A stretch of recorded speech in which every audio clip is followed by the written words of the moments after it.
Hello, everyone. Welcome into the crowded booth. Today, we're talking Max Fried. Will the Braves sign him back to an extension? They really need him. Myself and Logan Whaley are going to discuss that more on today's episode of the crowded booth. Pile in here and make yourself feel at home. The crowded booth is coming on. The crowded booth with Bryce Koon.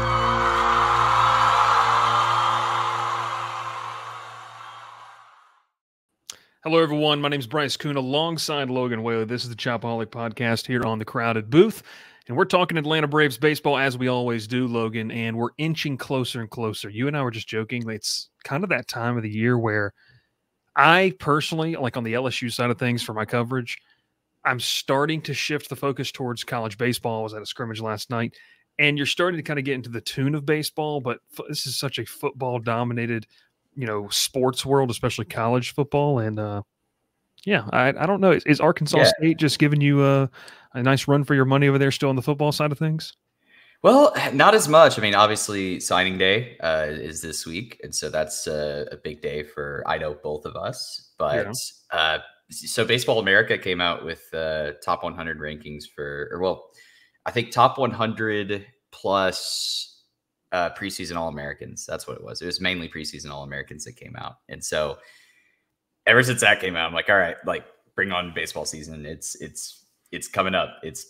But yeah, I'm with you though. I think that the football season and basketball season is still grabbing my attention the most.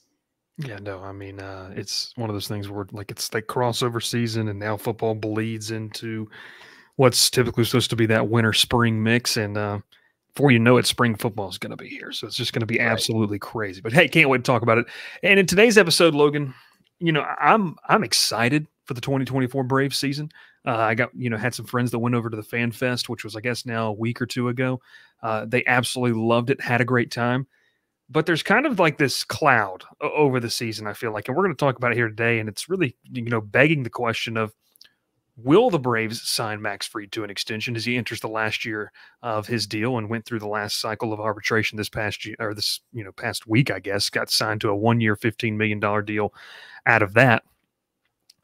Logan, we're going to kind of, dive into this because I think we could all say, yeah, the Braves should sign him back. Like there's not an argument. We're not going to spend 20, 30 minutes on this podcast talking about Max Fried, should he be signed back? I think he should. I think you think he should. But we will kind of tackle it from this, aspect of starting here first. Is Fried worth the extension that the market is going to set? That's the question. And if you wrote the sentence as "Is Fried worth the extension?" ? Everybody would tune out, and maybe some do. But if you say "Is Fried worth the extension?" that the market's going to set, that's a whole different conversation, one that Anthopoulos is having inside, the war room up there in Atlanta. But your thoughts on this? I mean, we look around baseball. You and I were kind of looking at SpotTrack.com, a great, resource for folks to use. Aaron Nola gets an extension. Tyler Glass now. Both of those guys, going to be at the age of 30 this season. Your thoughts on this, of what that market value might look like, and is Fried worth it? It's so hard to value someone like Max Fried right now, because you look at his career as a whole and you could say, sure, you could put him in the top 15 of starting pitchers right now. But at the same time, last season, he struggled to stay healthy. 2022 was probably his best year, but even then, toward the back end of that, struggled to stay healthy again. And so this year, you don't want to say it's a prove it year, because you see guys like Tyler Glasnow, who has more of an injury history than the Max Fried getting the extension that he got, which I think was 5 for 136. And I think Fried gets more than that. And then, but then you look at a guy like Aaron Nola, who this offseason goes for 172 to go back to, right? It was Philly. Yes, back to Philly. Yes. It's been a long offseason. Right. And yeah, seriously though, I was like, he did re-sign, didn't he? Yes. Well, yeah, but that's right. I remember the reaction that I had was it felt like a hometown discount, because I genuinely thought that Nola was going to go for 200 plus. And I think you can make that same argument for Max Fried. And Fried is going to be 30 years old this season, which still takes me back. I still cannot believe he's going to be 30 this year. Yeah. I feel like the commonality with Braves fans is if you tell someone that Max Fried is going to be 30 years old this season, there's like, oh, really? Is he really? That's how it is with me anyway. Yeah. But obviously Fried is worth it, but I just have a hard time valuing him right now, because if you say he's like 250 plus million, which I think if you were to let him go in free agency, he's probably the most valuable starting pitcher in next year's market. He may go for that much. And for the Braves, I just don't know if that's the best route to take. And that's something I'm still struggling with, because I go back and forth on that. I really do. Yeah, and I'm looking right now, just at kind of the potential free agents. I mean, it's just crazy to think about. I mean, Garrett Cole can opt out of his deal. I don't see him doing that. Justin Verlander has a vesting option. You have Scherzer. This was written before the Corbin Burns trade to Baltimore. I don't know if Baltimore signed him to an extension. I really haven't looked at that. Not yet, I don't think. Try to do that, obviously. Brandon Woodruff, Shane Beamer, sorry, Beamer. wrong. Shane Bieber. Nathan Eovaldi has one, Robbie Ray. But once it started listing out, like, there might be two names better than Max Fried on that list. And the only two guys I'd rather have than Max Fried, if I have to have that, is maybe a Garrett Cole and maybe Corbin Burns. But then again, it's like, I don't know. Like, I agree with your sentiment of that Max Fried's probably the best starter. And so, you talk about the worth of it, and we're going to get into this. Like, we're not inside the room. We have no insider knowledge, but just with the proof of what we've seen of how the Braves work, we'll get in that to a second.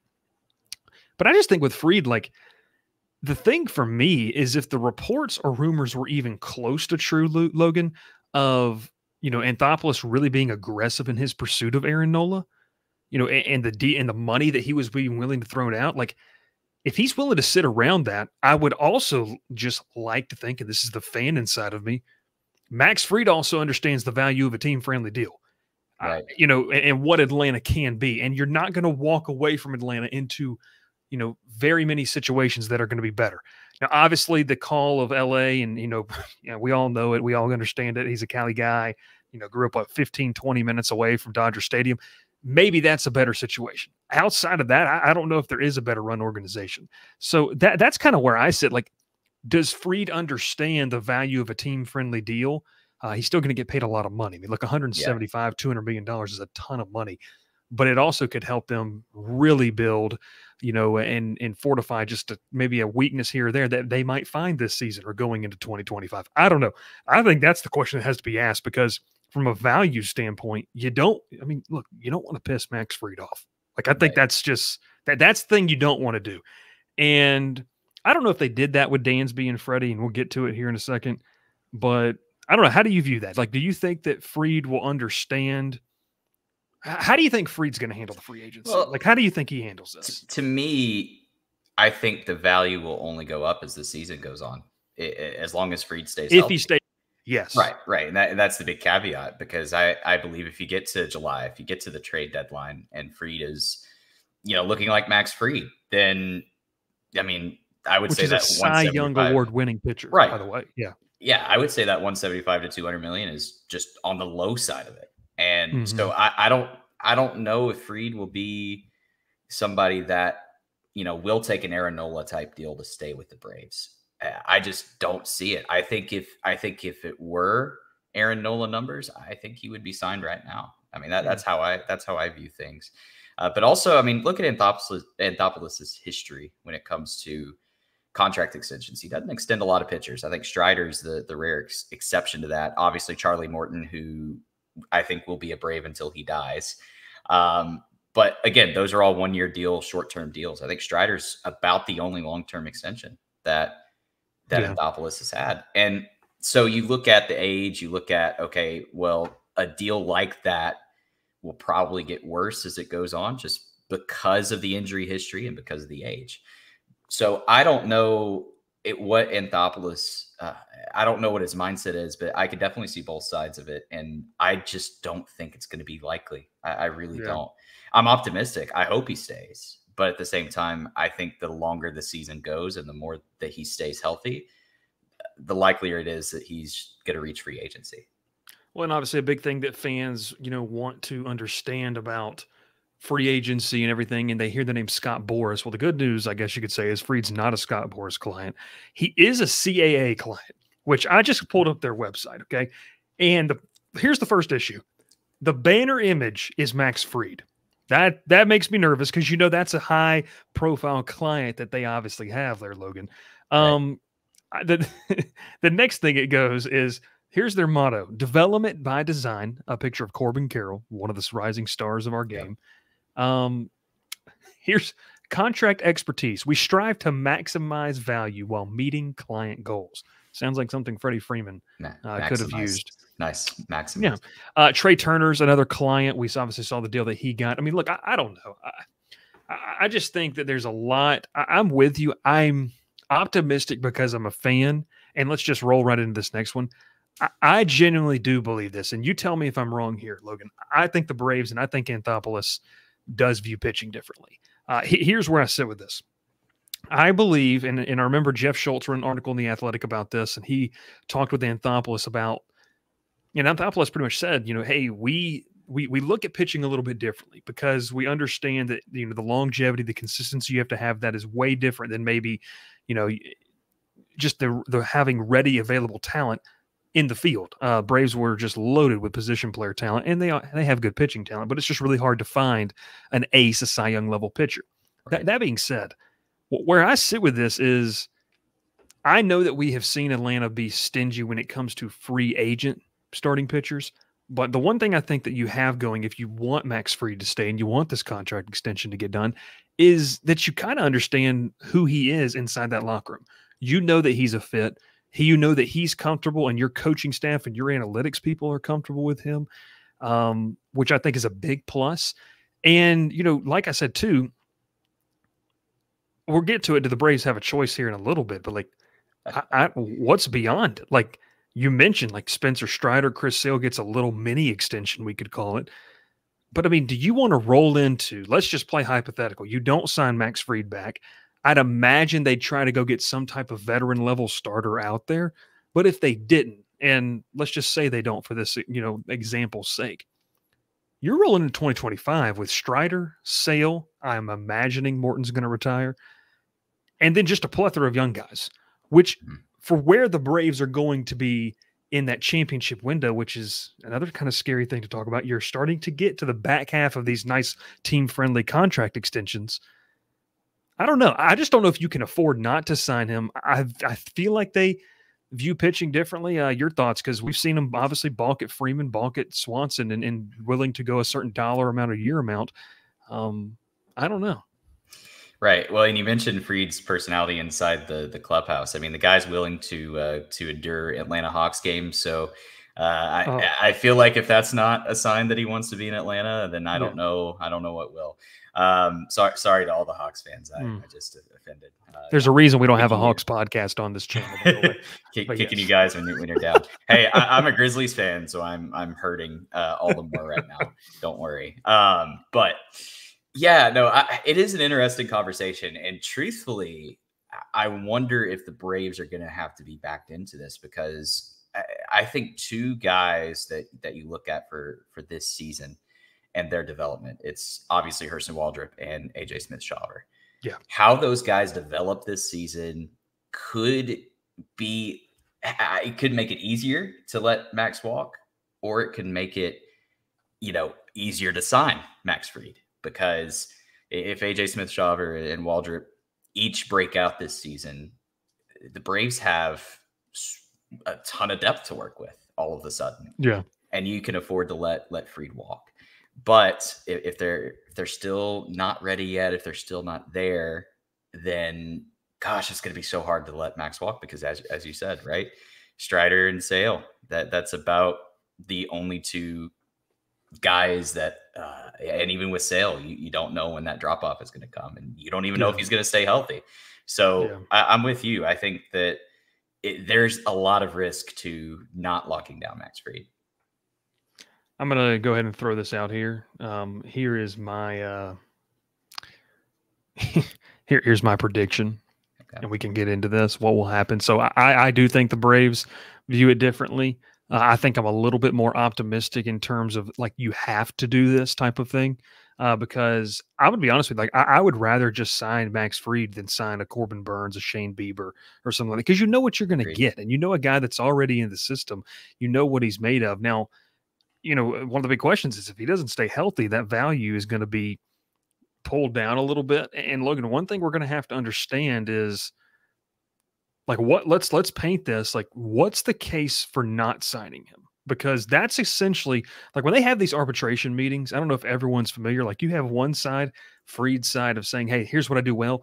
And it's, the players have described this publicly in interviews of like, then you have I guess you could say like the front office side or these people who I don't envy their jobs. They have to sit there and like tear down in front of a court, in front of a essentially, that type of atmosphere and pretty much say, hey, here's an issue. He can't stay healthy. This is X, Y, and Z. 2021 might have been a fluke year. Like all these hypothetical scenarios or data they're pulling from. Like, if you play devil's advocate, what is the decision or the argument to not? Like, what's the fear factor? And is it as high as it was for a Freeman or a Swanson, in your opinion? Well, you just touched on it. I mean, you mentioned the Braves are on the back half of those team-friendly deals. So if you lock up Fried, which obviously locking up Fried is going to bring the, one of the higher, AAVs on the team. And that's in turn probably going to make it harder to lock down guys like Acuna, Albies, et cetera, whenever they get to the end of their deals. So, and then that kind of begs the question, which would you rather have on the team? Because I don't think when you get to the end of all of these deals that you're going to be able to keep everyone. And I don't think all of them end at exactly the same time, which helps out things, but we're getting close. I mean, relatively close, I would say. Yeah. So I think that would be one of the arguments against it. Because I'm looking at a Fried extension, and I think, the number of years is going to be important. But I feel like 6 to 7 years is about the range that I'm thinking. I don't know if you're thinking the same way, but I'm thinking, and I'm looking at this. I mean, I think 6 to 7. I think I'm going to be honest with you. I think the Braves are going to want to sit at 6. I don't think they're going to want to be paying a 37-year-old Max Fried, $28-29 million type of thing. Right. I think Atlanta's going to try for 5 at first. And I mean, I'll be honest with you. I'd be okay going 5 at a higher AAV because I think 35 to 36 would be a sweet spot. And by the time he's 33, 34, you're going to be able to figure out what type of pitcher he's going to be able to be in the last year or two of that deal. Right. And I'll even add this to what you just mentioned. One of the scary aspects, and we need to start preparing ourselves for this. We are not a doomsday podcast, but we need to start preparing ourselves for this. Ladies and gentlemen, Ozzie Albies is going to be one of the first contract extensions to expire. And we know that people say it's criminally, undervalued or whatever it is. He's going to have some club options, but I believe 2027 is his free agent year. I believe it's, this season, and then he's going to roll in with 2025, 2026, which the Braves are going to pick up those club options. That's an extension you have to think about too. And I even say this, an extension that is going to be well worth it, not only on the field, but potentially if you want to keep Ronald Acuna in the fold too, with his relationship with Ozzie. So that's a whole nother podcast for a whole nother day. Yeah. I don't know, man. Fried, I think you hit the nail on the head with the case right there. Just like you have to think about the whole roster. But even then, I mean, a 6-year deal with Fried would lock him down through 2030. The only Braves players, so to speak, that are under contract at that time would be Austin Riley, Matt Olson. Matt Olson is a $20 million club option for 2030. Austin Riley somehow is getting paid $22 million in 2030. I don't know how it's not more, but that's what it is. So the rest of those guys, I mean, Ozuna, Acuna, which, I mean, Ozuna is definitely I think Ozuna is not a Brave at the end of his contract. Acuna, Strider, Murphy, et cetera. Like all of those guys are contract decisions that you have to make before the end of Fried's contract. So I don't know. That Strider one's going to be interesting because you got that $22 million club option at 29. I mean, I don't know, man. I don't know. It's going to be really interesting to see because I think that there's a case in the present now. And I think you have to look at it this way as we kind of get to wrapping up here and kind of what we think might happen in our predictions. I'll go first here. I think I'm more optimistic than you, but I don't think this is going to happen. Mm-hmm. There's just a part of me that doesn't think it's going to happen. I think Atlanta really likes what they have, like especially in Hurston Waldrop. I think they love what Hurston Waldrop brings to the table. And I'm going to tell you what I think happens. I think I'm just going to go prediction time. Maybe I'm completely 110% wrong. I think you're going to roll into 2025. Morton's going to retire. And I think you're going to roll as Spencer Strider, Chris Sale, and Shane Bieber. I think Shane Bieber is going to be signed to like a 3 or 4 year deal and, just be kind of a bridge guy. And they're really going to, Strider's going to have to take some steps forward. And, we're going to have to see what is Bryce Elder made of? What is a Hurston Waldrop made of? What is an AJ Smith Shawver? I don't know, man. I just don't have faith. And I'm not saying I don't have faith in to make the right decision. Because honestly, when we talked about this in our last episode about Alex Anthopoulos' best deals and we praised him, everyone at the time thought not signing Josh Donaldson back was a massive mistake. And that turned out to be one of the greatest things ever. I'm not saying Freed's going to turn into Josh Donaldson on the mound, but what I am saying is that it's really easy to make a judgment in real time, and that's why we do what we do. But we're really not going to know how much is going to pay off until like 2028, 2029, 2030, when you get into the back half and really the final couple of years of Freed's career. So my prediction is I mentioned Shane Bieber. I just think of a guy that is a little bit better than an average starting level pitcher whose value won't be as high as Freed. That's who they would go after, and then just develop the young guys to try to keep this championship window as open as far as possible. And I'll play devil's advocate. If you do that, the problem is you could be sacrificing an all-in approach. I don't know, and maybe this is a whole different type of conversation, but I think the reason that I'm choosing to lean this way is I don't think Anthopoulos is ever going to go with an all-in approach like we see a Yankees team do or a Dodgers team do. I think he is going to say we'd rather have a 10-year championship window than a 2-year window where we've got to get it done now or else. Right. And I agree with you wholeheartedly with that. Yeah, this is another point too that I think is interesting when you look at this. I mean, the number of guys whose salaries jump from 24 to 25. I mean, Chris Sale jumps from 16 million to 22 million next year. Wow. Then you look at Spencer Strider, goes from 1 million this year, 4 million in 25, 20 million in 26. Sean Murphy, 9 million this year, 15 million next year. Ronaldo Lopez, a guy that, I kind of going under the radar right now, but that's somebody that the Braves have been rumored to want to develop into a starter. $4 million this year, 11 million next year.